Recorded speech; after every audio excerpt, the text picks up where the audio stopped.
Oke, bismillahirrahmanirrahim. Assalamualaikum warahmatullahi wabarakatuh. Hai. Salam sejahtera untuk kita semua. Selamat sore, Kak Ganjar. Selamat Halo, Kak. sore. Halo. Baik. Iya. Oke, Kak. Kedengeran kan ya? Kedengeran.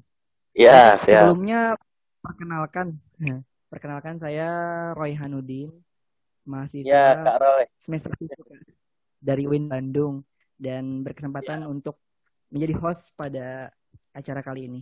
Oke, Kak. Baik. Kak, kabarnya, Kak? Alhamdulillah sehat nih. Kita harus sehat semua ya. Iya, siap. Sekarang di mana, Kak? Di mana sekarang tempat tinggalnya? Maksudnya gimana? Oh, lagi di rumah ini. Lagi di rumah. Di daerah mana, Kak? Kalau rumah saya di Ciparai. Oh, di Ciparai. Oke. Di Kabupaten Bandung. Oke.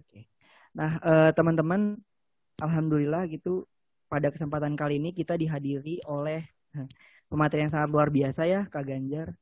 Beliau merupakan wakil koordinator atau fasilitator dari Cyberhawks Jabar, ya Kak. Dan pada kesempatan kali ini kita akan berbincang-bincang terkait generasi milenial yang paham opini atau fakta dan hoax gitu, Kak. Jadi kita akan berbicara tentang apa sih itu hoax gitu dan bagaimana gitu kita cara menyikapinya. Oke, mungkin baik. Untuk sebelum mulai ada yang ingin disampaikan gitu, Kak? Misalkan mau salam-salam atau kayak gimana? Boleh, Kak? Ya, alhamdulillah. Terima kasih undangannya dari Millennial Talks Institute ya. Ini Millennial Talks Institute Jawa Barat atau memang hanya ada di Jawa Barat atau pusat atau bagaimana? Jadi gini, Kak, untuk MTI ya disingkat Millennial Talks Institute itu ada di berbagai chapter. Jadi pusatnya itu ada di DKI Jakarta dan ini yang mengadakan itu adalah MTI Jabar. Iya. Ya tentunya saya mengucapkan banyak terima kasih dan salam untuk teman-teman semua generasi milenial. Saya mengapresiasi sekali kegiatan ini, yaitu teman-teman tetap produktif di masa pandemi yang kita sama-sama belum tahu ya sampai kapan berakhirnya. Tapi di masa pandemi ini juga teman-teman tetap melaksanakan kegiatan yang produktif, memberikan suguhan-suguhan yang informatif dan edukatif ya bagi saya. Karena peran milenial sangat penting bagi kemajuan bangsa kita ke depan. Apalagi besok kita akan merayakan kemerdekaan Republik Indonesia yang ke-75. Di mana penduduk Indonesia sekarang itu 60% di atas, 60% adalah generasi kita, generasi milenial. Nah, makanya dari segi informasi dan komunikasi, kita harus cerdas dulu nih agar menjadi bangsa yang maju ke depan. Ya, begitu kira-kira. Oh iya, betul banget ya. Ya benar banget, Kak. Nah, mungkin untuk kita memulai perbincangan kita pada hari ini, mungkin saya ingin mungkin bertanya gitu ya. Jadi Kak, sistemnya itu kayak kita sharing-sharing aja gitu ya, Kak. Nah, tadi Kakak juga sudah menyinggung ya. Iya, boleh. Nah, Kakak tadi menyinggung ya terkait generasi milenial gitu. Nah, yang ingin saya tanyakan gitu biar teman-teman di sini juga tahu apa sih peran dan tantangan gitu kaum milenial dalam menghadapi hoax. Kan kalau yang kita tahu gitu ya, banyak banget tuh berita-berita yang bertersebaran. Kemudian ya peran kita itu harus apa gitu untuk menghadapi perhoaxan di Indonesia gitu. Iya. Mangga, Kak. Ya, sebetulnya peran kita hari ini dan ke depan itu sangat besar. Dari dulu juga kalau kita flashback perjuangan generasi muda, terutama dalam peran kemerdekaan Republik Indonesia ya. Ini sekalian memperingati hari ulang tahun kemerdekaan Republik Indonesia. Sangat besar sekali. Baik itu kita lihat dari sebelum kemerdekaan sampai pasca kemerdekaan. Perubahan demi perubahan yang kita alami, setiap fasenya itu melibatkan generasi muda atau bisa kita sebut sebagai generasi milenial. Nah, tantangannya dari masa ke masa, dari fase ke fase itu berbeda. Apa sih yang menjadi tantangan mereka? Ya karena di pundak-pundak mereka lah masa depan itu terwujud gitu loh. Peradaban itu dibangun. Itu dari keinginan, niat, dan keseriusan mereka membangun. Tentu kalau kita belajar dari gerakan dan perjuangan pemuda di masa lalu, sebelum kemerdekaan mereka tantangannya adalah melawan para penjajah, mengusir para penjajah dari tanah air, dan memerdekakan tanah air menjadi negara yang merdeka, berdaulat gitu loh. Kemudian pasca kemerdekaan tentunya apa? Ya kita harus menjadi negara yang maju. Kita harus memiliki aturan yang tetap, memiliki undang-undang dasar yang ditaati, kemudian juga yang paling penting adalah dasar daripada negara kita sendiri, yaitu Pancasila. Itu tantangan. Dan hari ini makin kesini di era reformasi lah ya. Tentunya hari ini masuk pada era digital yang mana informasi, komunikasi sudah sangat pesat sekali perkembangannya. Bahkan untuk kita mencari informasi, mencari berita, nggak perlu lagi susah-susah. Kita nggak perlu lagi mencari sekarang. Justru tugasnya adalah memilih mana yang harus dipercaya, mana yang enggak. Itu tantangannya nih. Nah, kalau kemudian saya kaitkan, yang tadi juga sempat saya singgung di awal, bahwa 60% ke atas penduduk kita sekarang udah generasi milenial nih. Bahkan kalau dilihat dari sudut pandang politik, seseorang bisa menang, baik itu menjabat kursi kedudukan ya di dewan atau di legislatif ataupun di eksekutif, suara milenial. Saking berpengaruhnya tuh suara milenial untuk mendapatkan satu jabatan di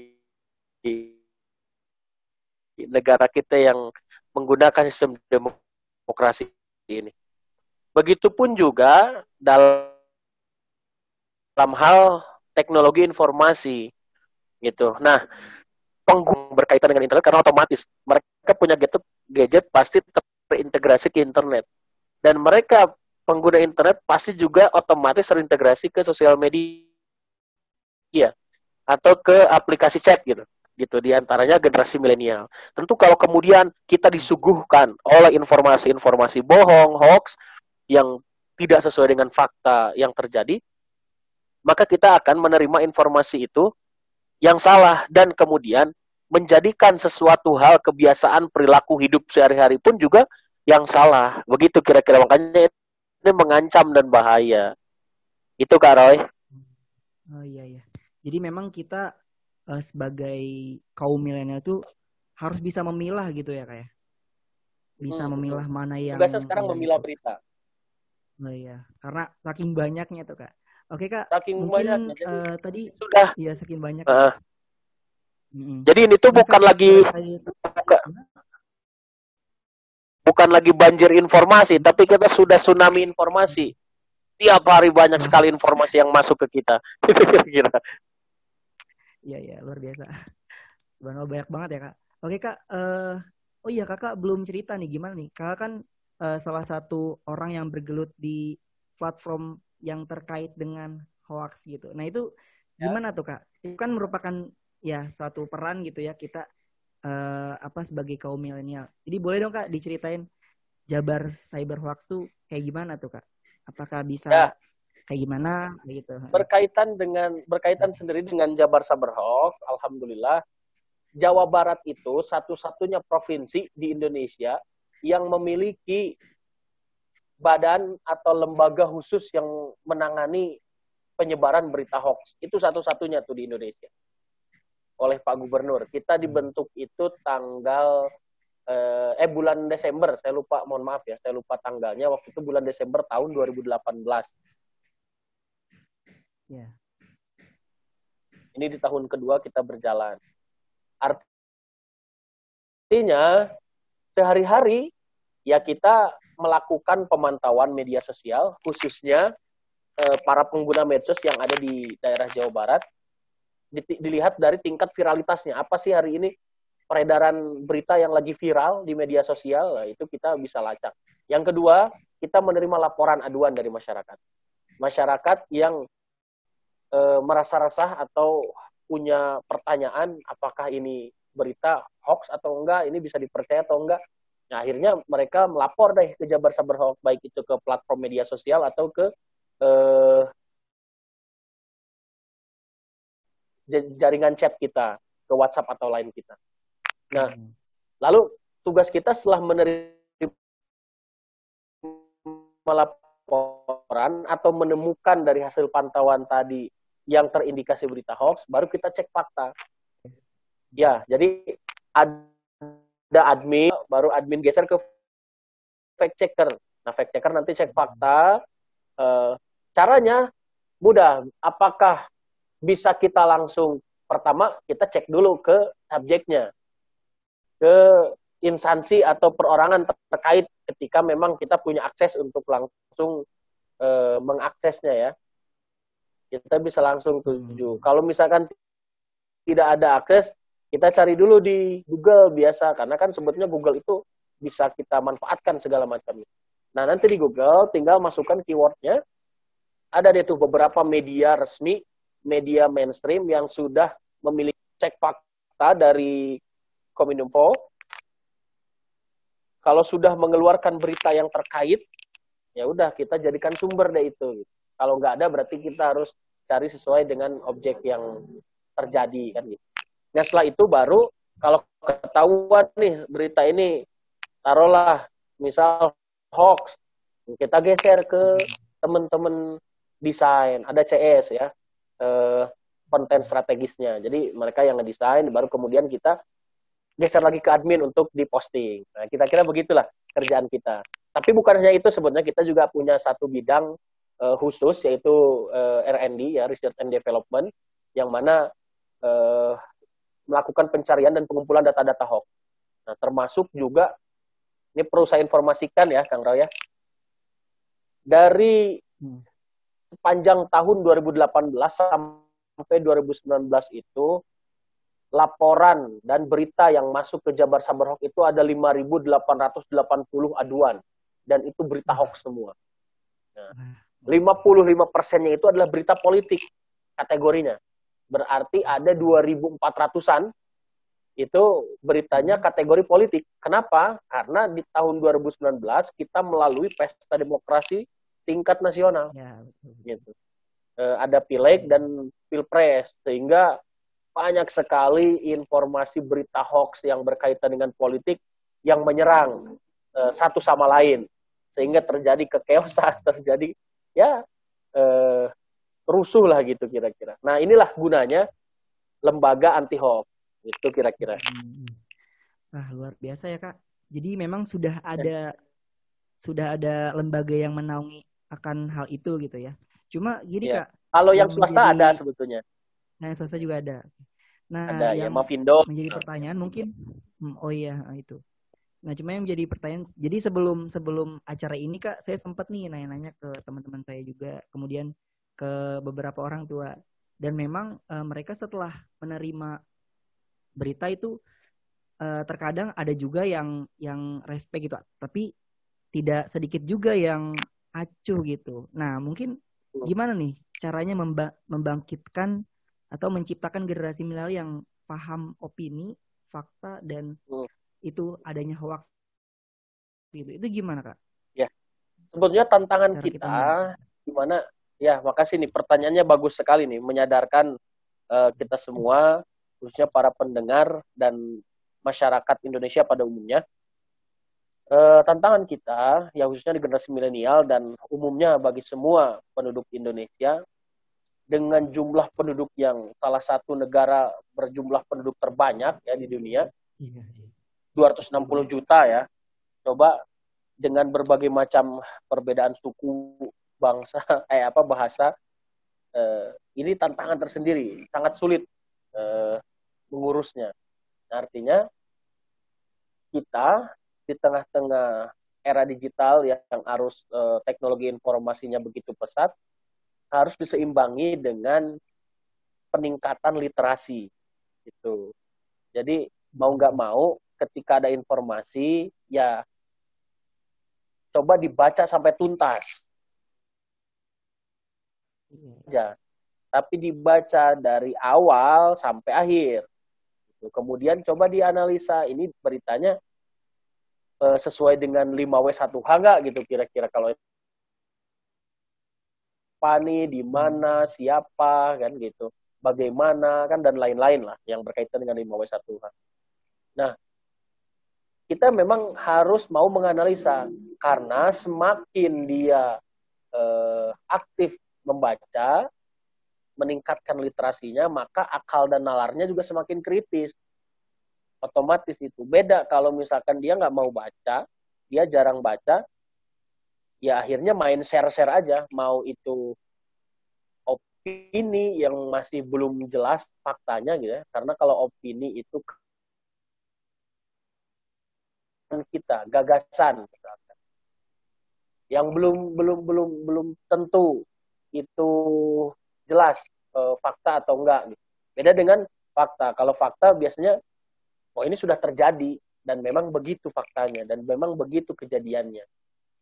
Apalagi kita nggak tahu, nggak bisa membedakan ini artikel atau berita, opini atau fakta, kemudian hoax atau enggak, ya main share-share aja. Baik itu di grup WhatsApp gitu ya, media chat, atau di platform media sosial. Nah, akhirnya kita jangan berharap dan bermimpi ingin menjadi negara maju yang memiliki bangsa yang kuat, karena mental bacanya pun masih rendah, masih lemah. Jadi daya kritis nalarnya bukan lagi mengontrol, tapi dikontrol. Gitu. Nggak bisa berperan, tapi justru ditipu untuk diperankan oleh orang. Nah, inilah kekhawatiran dan kecemasan tersendiri bagi saya secara pribadi dan mungkin teman-teman di Jabar Sabro, jika generasi milenial khususnya tidak meningkat dalam hal literasinya. Kira-kira begitu. Jadi memang kita harus memperbaiki dari segi literasi kayak ya, betul. Dengan kita memperbaiki itu mungkin kita lebih meningkatkan rasa peduli kita. Oh, ini nih harus dikulik-kulik dulu gitu. Jadi jangan main sebar-sebar. Nah begitu. Bagus. Kak, tadi kan kita berbicara terkait hoax. Nah itu tuh kalau hoax itu biasanya ada sumbernya nggak sih Kak? Kayak maksudnya ada nih suatu perusahaan yang ya bergerak di bidang hoax, mungkin kayak bukan perusahaan kali ya, tapi apa lebih oknum atau kelompok ya. Kayak oknum, ya kayak gitu. Ya, nah, itu biasanya jelas. Gimana sih Kak? Jelas. Ada ya. Hoax itu tersendiri sengaja dibuat. Ada orang-orang yang sengaja dibuat, yang sengaja membuat atau memproduksi hoax. Tujuannya apa? Dari mulai tujuan iseng sampai ending yang paling parahnya itu adalah hancurnya suatu negara. Itu bisa karena hoax itu menimbulkan kebencian, misalkan nantinya ujaran kebencian, hate speech. Jadi antar individu dengan individu atau kelompok dengan kelompok akhirnya saling bertikai, ya terjadi kerusuhan, chaos, ya hancurlah suatu negara. Memang dibuat mereka tujuannya untuk tujuan chaos tadi, untuk tujuan kekacauan lah, membuat suatu kekacauan. Adapun dibagi hoax itu kan, kalau Jabar Sabar Hoax membagi dua bagian ya, ada misinformasi, ada disinformasi. Misinformasi itu sendiri berita yang tidak tahu apakah itu hoax atau enggak. Nah, yang menyebarkan itu enggak sadar, tapi main menyebarkan aja. Sedangkan disinformasi itu berita yang menyebarkan itu sudah sadar bahwa itu tuh berita hoax, berita yang salah, tapi sengaja dia tetap sebarkan. Itu disinformasi. Ada unsur kesengajaan gitu kira-kira. Dan dia melatar belakangi bahwa berita itu memang hoax. Sedangkan misinformasi, latar belakangnya dia tidak tahu apakah ini hoax atau enggak. Ada juga misalkan beberapa ragam ya, mohon izin saya jelaskan 7 jenis misinformasi dan disinformasi. Ada fabricated content yang pertama nih. Apa itu fabricated content? Konten baru yang sengaja dibuat dan didesain untuk menipu dan merugikan. Nah, kan ini bahaya. Dan ada orang yang begitu. Kemudian yang kedua ada manipulated content. Manipulated content itu ketika sebuah informasi dimanipulasi untuk merusak atau menipu. Ketika sebuah sumber asli dan ditiru. Jadi ada peniruan gitu sumber yang aslinya. Kemudian yang keempat, false context. False context itu ketika konten yang asli dipadankan dengan konteks informasi yang salah. Jadi disandingkan. Kemudian yang kelima, misleading content. Ini menggunakan informasi yang sesat untuk membingkai sebuah isu atau individu. Kemudian yang keenam, false connection. Ketika judul, gambar, atau keterangan tidak mendukung konten. Yang terakhir, satir atau parodi. Tidak ada niat untuk merugikan, namun berpotensi untuk mengelabui. Ya, hanya herei-hereian gitu ya. Misalkan, yang gitu-gitu. Nah, ini 7 jenis misinformasi dan disinformasi yang Jabar Sabar Hoax lakukan setiap harinya. Gitu, Kang Roy. Oke. Oh iya ya. Kang, ini mohon izin mungkin lebih ke menanyakan untuk latar belakang Akang teh ini apa kenapa gitu ada ketertarikan untuk mendalami ya apa sih segala hal yang tentang hoax gitu. Gimana, Kang? Ya, gitu. Bagi saya Yang gini, ini sangat belakangnya penting. Kang untuk terjun Ya. gitu. Yang melatar belakangnya saya begini. Saya juga basicnya memang bukan jurnalis ya. Walaupun saya pernah 7 bulan megang media dulu di Jakarta, media online. Nah, akan tetapi ada seorang tokoh yang saya lupa dia menyampaikan bahwa barang siapa menguasai informasi maka dia telah menguasai dunia. Nah, artinya salah satu cara gerbang awal kita menjadi orang besar dan menguasai medan itu adalah menguasai informasinya. Nah, artinya kalau siapapun orang menguasai informasi dan menyuguhkan informasi bohong, berarti dia akan menguasai orang, akan menguasai manusia-manusia dengan kebohongan itu. Nah, itulah yang melatar belakangi saya agar membasmi oknum-oknum, kelompok-kelompok yang ingin menyebarluaskan informasi-informasi bohong. Kenapa? Ini sangat penting karena hoax itu akan hari ini di tengah-tengah era digital di mana arus teknologi informasi itu sangat cepat perkembangannya, kata hoax itu akan selalu dibawa, akan selalu disampaikan dalam setiap bidang, dalam setiap kategori apapun. Nih, mau ngomongin kesehatan, banyak hoax kesehatan. Apalagi sekarang di era pandemi begini. Makan timun dicampur dengan nanas itu menyembuhkan corona, ya kan? Itu aneh-aneh. Itu kira-kira. Kemudian dengan berjemur jam 10 gitu sampai jam 11 politik itu pasti selalu ada karena di negara kita tiap tahun melalui pesta demokrasi. 2018 waktu itu pesta demokrasi pilkada serentak. 2019 pilkada pusat. 2020 sekarang akan ada juga pilkada serentak. Maka satu sama lain antar peserta pemilu, ya para kandidat bersama reng-rengannya itu akan silih serang dengan menggunakan media informasi ini atau sosial media. Nah tentu saya khawatir 260 juta rakyat Indonesia ini ya akan bosan dan jenuh disuguhkan dengan berita-berita bohong. Sehingga itu juga yang Pak Ridwan Kamil untuk membentuk tim khusus ya, tim Satgas Satuan Tugas dalam penanggulangan berita hoax gitu. Yang kita kemudian berkoordinasi dengan Dinas Komunikasi dan Informatika atau Diskominfo Jawa Barat. Itu sebutnya. Itu yang melatar belakangi saya. Karena sekarang semua bidang keilmuan, semua aspek kehidupan akan selalu berkaitan dengan kata hoax. Gitu kira-kira. Iya. Wah, luar biasa nih Kak, latar belakangnya. Sangat menginspirasi saya tentunya nih. Iya. Jurusan apa, Roy? Kak, kalau saya sih dari pertanian Kak, agroteknologi. Oh, pertanian. Itu kan pasti juga tuh ada hoax pertanian nantinya. Bener Kak. Bener banget Kang. Oh ya, Kang, kalau misalkan si oknum yang menciptakan hoax itu ada nggak sih tujuan untuk mendapatkan finansial gitu? Kayak oh jelas. Maksudnya Ada ya Kak? dia untuk dapat keuntungan materi ya. Iya, keuntungan materi ya. Kayak gitulah. Jelas. Saya kasih contoh aja. Salah satunya dulu ada John Ruginting. Pernah dengar nggak? Belum Kak, itu apa tuh? Itu tahun berapa? 2017 atau 2018. Dia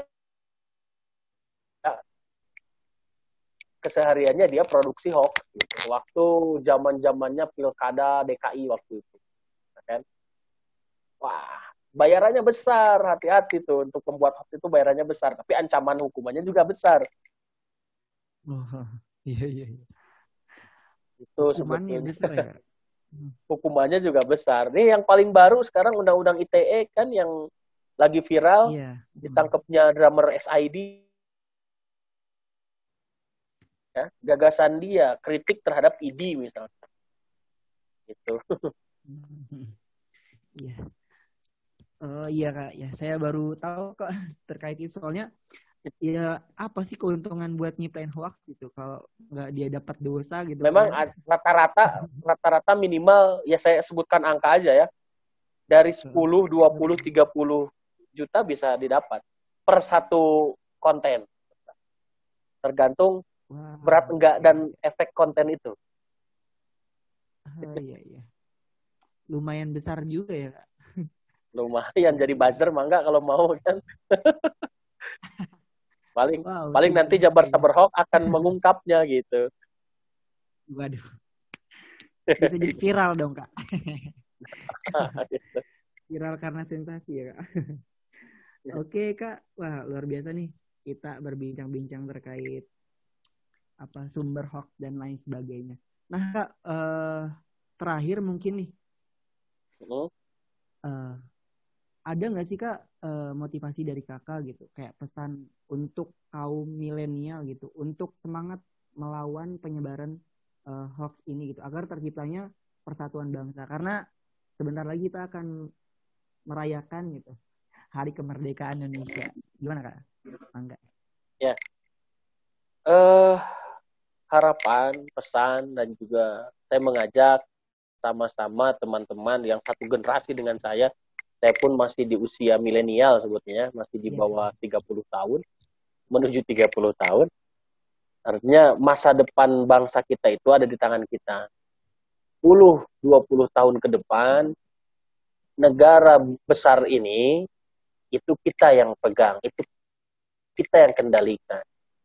Tentu harus ada semangat bersama, niatan bersama yang suci untuk menyelamatkan bangsa kita dari pihak-pihak luar, eksternal yang akan mengadu domba.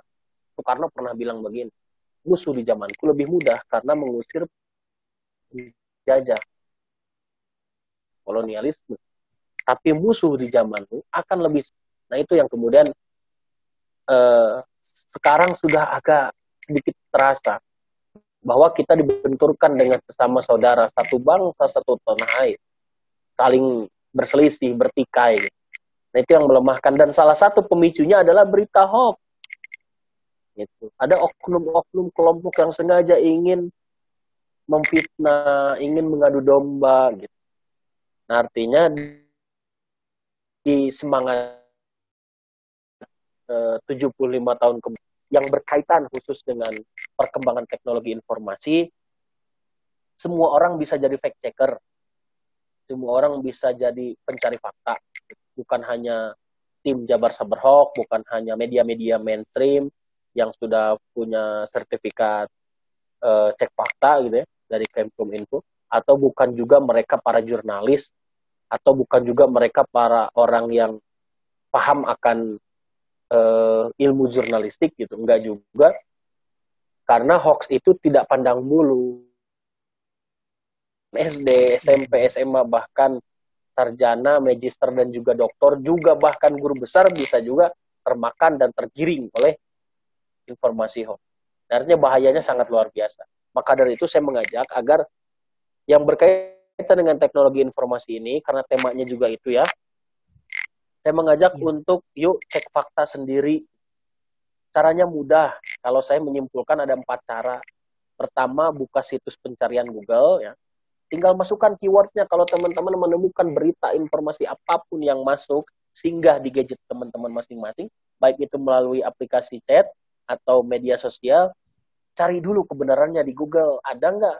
Ini saya sampaikan ya, berita-berita media-media yang sudah verified cek fakta itu pertama Liputan 6, kemudian Pikiran Rakyat, kemudian CNN, Kompas, Tirto, Kumparan, dan CNN udah ya tadi? Iya, udah. Tempo dan Tempo. Nah, Tempo. Kalau misalkan media-media tersebut sudah memberitakan dan itu benar, ya udah kita percaya. Di luar berita itu, di luar media itu memberitakan, jangan dulu percaya deh kita gitu. Coba dicek lagi. Atau itu cara pertama. Kalau misalkan di Google kita nggak ketemu.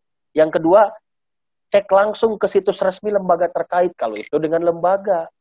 Ya, karena sekarang semua lembaga pemerintahan itu punya situs resminya, punya sosial media resminya. Itu juga anjuran daripada pemerintah pusat agar bisa langsung klarifikasi ketika terjadi isu-isu yang miring gitu, yang berkaitan dengan pemerintahan.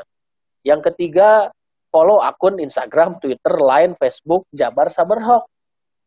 Iya, Agar teman-teman, oh ini berita lagi viral nih, bener atau enggak? Ya, lihat aja di Jabar Sabar Hoax, mungkin sudah diposting atau belum. Kalau belum ya tanyakan, kalau sudah ya cek lagi.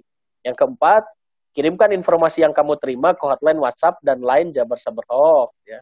Boleh dicatat tuh di 082 118 670 700. Nah itu boleh teman-teman simpan. Artinya, mari kita berjihad hari ini melawan hoax. Gitu kira-kira. Oh, iya. Mantap, luar biasa Kak. Sangat menginspirasi diskusi kita pada hari ini, dan ya saya juga berharap gitu Kak, selaku kaum milenial gitu ya, bisa sama-sama untuk mendampingi Indonesia gitu ya dalam merebut ataupun mencapai tujuan dari negara ini untuk mencapai hal tersebut. Jadi tadi dengar motivasi dari Kakak, ya mari kita mulai dari sekarang gitu ya Kak. Oke, terima kasih kepada Kak Ganjar Darussalam yang telah memotivasi kita pada hari ini, dan semoga sehat selalu Kak. Amin. Sama-sama untuk teman-teman juga jaga kesehatan. Siap. Oke Kak. Oke, wassalamualaikum warahmatullahi wabarakatuh. Waalaikumsalam warahmatullahi wabarakatuh.